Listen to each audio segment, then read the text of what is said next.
Hello everyone. So this is Rahul hair.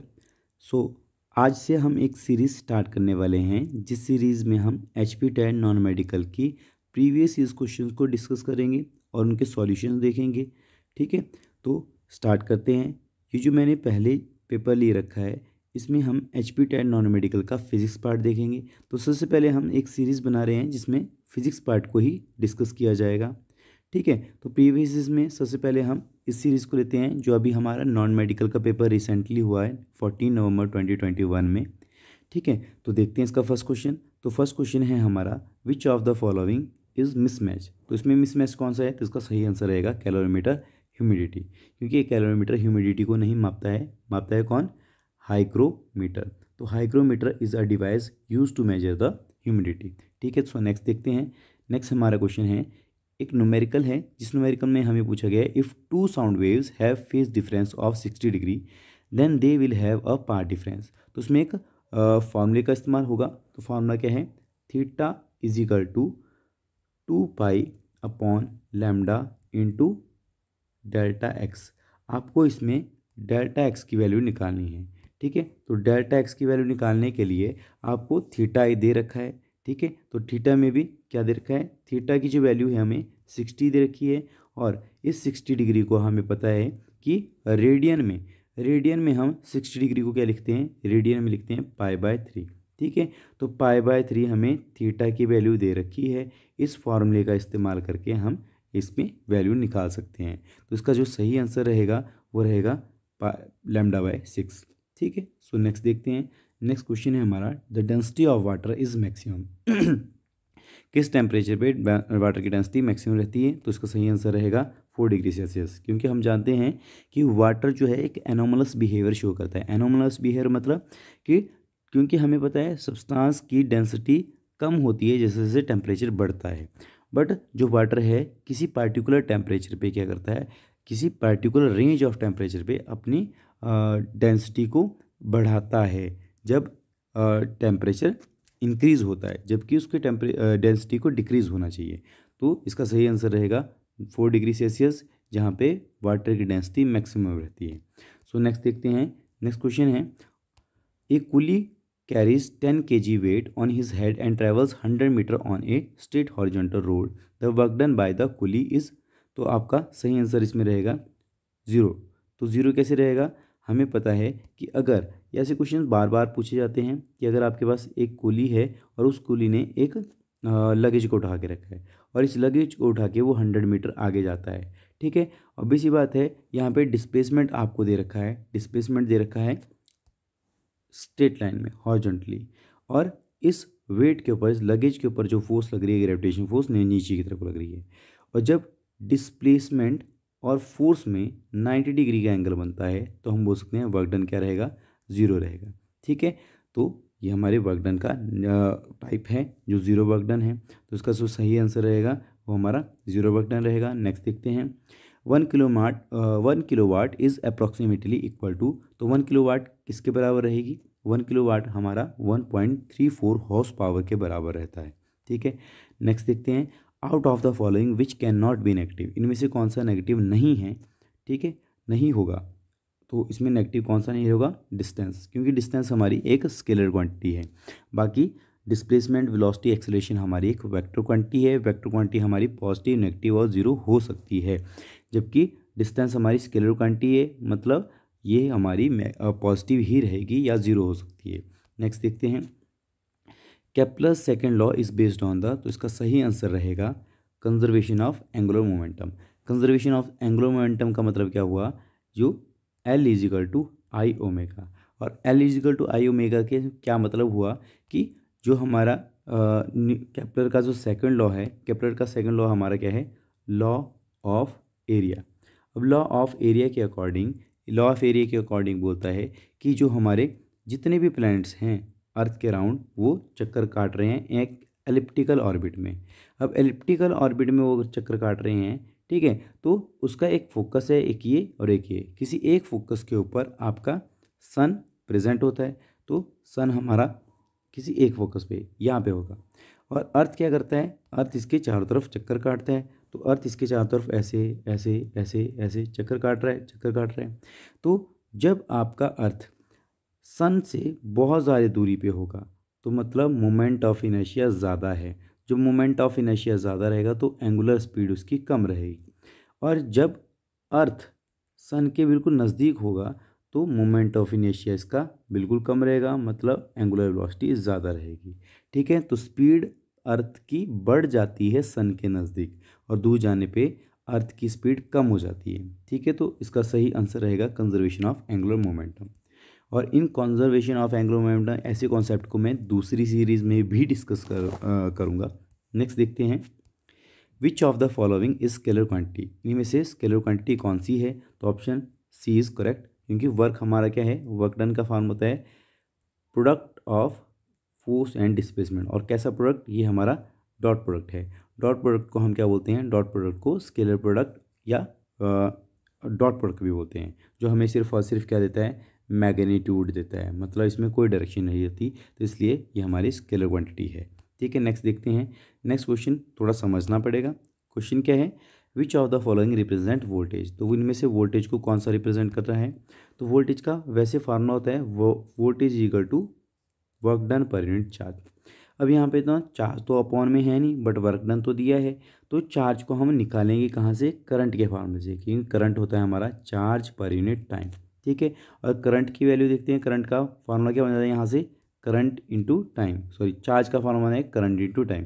और इस charge की वैल्यू को अगर मैं यहाँ पे पुट करता हूँ तो हमारे पास पोटेंशियल बन जाएगा वर्क डन अपॉन चार्ज की जगह हमने क्या डाल दिया? आई इंटू टी, मतलब करंट इंटू टाइम। तो इसका जो सही आंसर रहेगा वो हमारा रहेगा work done upon current into time. ठीक है, सो नेक्स्ट देखते हैं क्वेश्चन नंबर 70 क्वेश्चन में हम देखते हैं the force of gravitation is always, क्या रहेगा इसका आंसर? कंजर्वेटिव।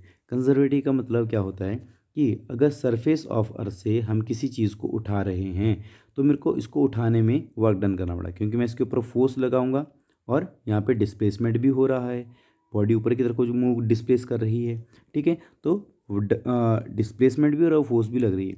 तो हमने अगर 50 जूल का काम किया तो इसको मूव करवाने में, अगर मैं यहाँ से मूव नहीं करा, डायरेक्टली सीधा नहीं लेके जाता, मैं इसको इधर उधर को मूव करा के फिर लेके जाता, तब भी इसने 50 जूल ही काम करना था। मतलब ये पाथ के डिपेंड नहीं करती, पाथ के ऊपर डिपेंड नहीं करती है। तो ऐसी फोर्सेस जो पाथ के ऊपर डिपेंड नहीं करती है उसको हम क्या बोलते हैं? ऐसी फोर्सेस को हम बोलते हैं कंजर्वेटिव फोर्स। तो सही आंसर रहेगा कंजर्वेटिव फोर्स। नेक्स्ट क्वेश्चन है, if the conductivity of unknown material increases with increase in temperature the material used is semiconductor. क्योंकि हमें पता है सेमीकंडक्टर में जो फॉरबिडन बैंड होता है वो टेम्परेचर जैसे जैसे हम इंक्रीज़ करेंगे तो उसकी कंडक्टिविटी की वैल्यू इंक्रीज़ करती है। तो कंडक्टिविटी की वैल्यू टेम्परेचर के साथ इंक्रीज़ करेगी in case of semiconductor. Next देखते हैं the ratio of kilowatt hour to MEV mega electron volt. इसकी जो वैल्यू रहेगी, इसका जो सही आंसर रहेगा वो है हमारा 2.25 इंटू 10⁻19। ठीक है, इसको कैलकुलेट किया गया है, मैं दूसरी वीडियोज़ में इसको एक्सप्लेन करूँगा कैसे इसको कैलकुलेट किया गया। नेक्स्ट देखते हैं the cell which enables us distinguish colour defects. तो the cells which enables us distinguish colour defects, तो मतलब जो सेल हमारी आंखों में प्रेजेंट हैं, तो हमारे आंखों में दो टाइप के सेल हैं, एक है हमारे रॉड टाइप सेल और दूसरे हमारे कोन टाइप सेल। कोन टाइप सेल मतलब कोन की तरह। अब ये जो कोन की तरह सेल हैं ये हमारे किस इस्तेमाल आते हैं?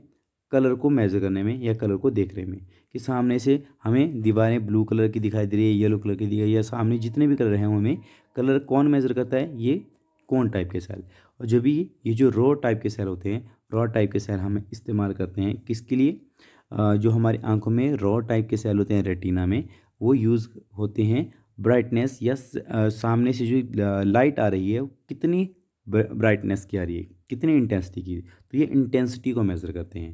सो नेक्स्ट देखते हैं which lens is used by watch maker. तो वॉच मेकर्स कौन सा लेंस इस्तेमाल करते हैं? तो इसका सही आंसर रहेगा कन्वेक्स लेंस। क्योंकि कन्वेक्स लेंस क्या है?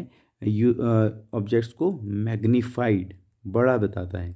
ठीक है, तो छोटे छोटे पार्ट्स जो होते हैं वॉचेस के, उनको बड़ा देखने के लिए हम कन्वेक्स लेंस का इस्तेमाल करते हैं। नेक्स्ट है हमारा एक न्यूमेरिकल है, जिस न्यूमेरिकल में हमें बोला गया है what is the minimum resistance which can be made by using 5 resistor each of resistance 1/5 ohm. तो बोला गया है कि 5 रेजिस्टर हैं, 5 रेजिस्टर्स ईच ऑफ 1/5 ओम। तो सभी का रेजिस्टेंस क्या है, 1/5 ओम है। और इन सभी को क्या लगाया गया है, सीरीज़ में लगाया गया है, ठीक है। और सॉरी सीरीज़ में नहीं, पैरेलल में। अच्छा सॉरी, इसमें हमें क्या दे रखा है, what is the minimum resistance.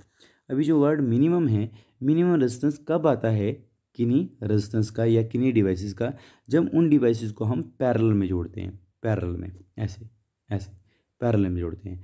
अगर ये पांचों रेजिस्टर 1/5 1/5 ऐसे पांचों रेजिस्टर हमने पैरेलल में जोड़ रखे हैं, तो नेट रेजिस्टेंस कितना आएगा या इक्विवेलेंट रेजिस्टेंस कितना आएगा।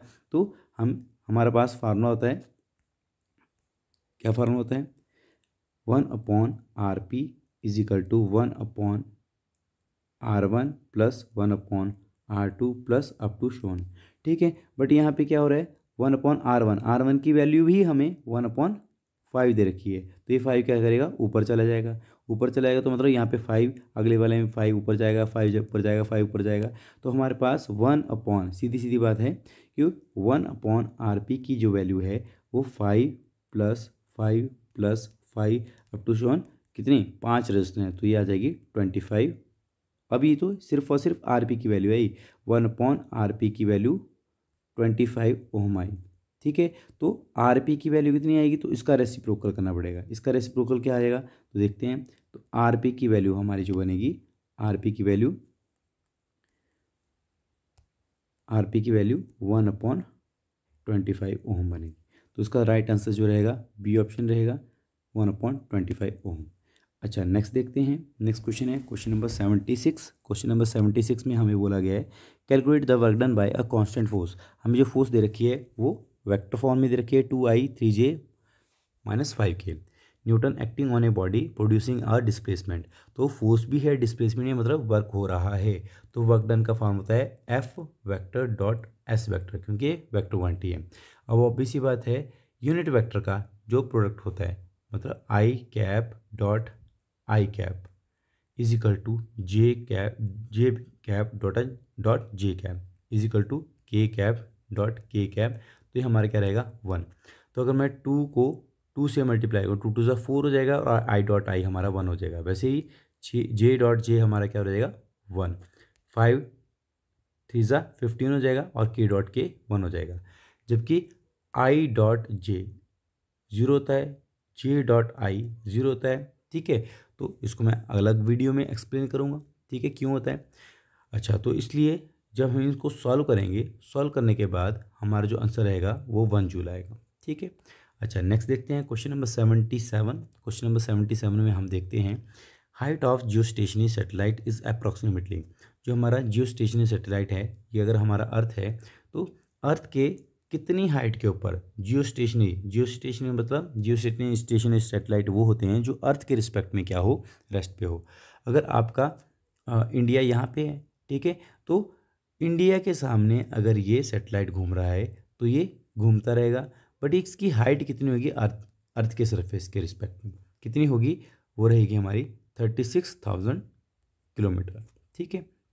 अच्छा नेक्स्ट देखते हैं the slope of velocity time graph. Velocity time graph का जो स्लोप है वो हमें क्या देता है, तो ऑप्शन रहेगा एक्सेलरेशन, ठीक है।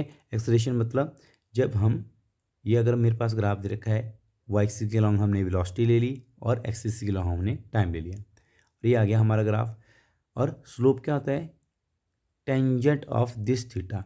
ये जो एंगल बना रहा है, ये ग्राफ अगर थीटा एंगल बना रहा है, तो इस थीटा का अगर मैं टेंजेंट लूँगा, उस टेंजेंट थीटा को हम क्या बोलते हैं, स्लोप बोलते हैं, ठीक है, स्लोप बोलते हैं। अब ऑब्वियस सी बात है, स्लोप इसका क्या आएगा, एक्सेलरेशन आएगा, ठीक है। कैसे आएगा इसको मैं अलग वीडियो पे एक्सप्लेन करूँगा।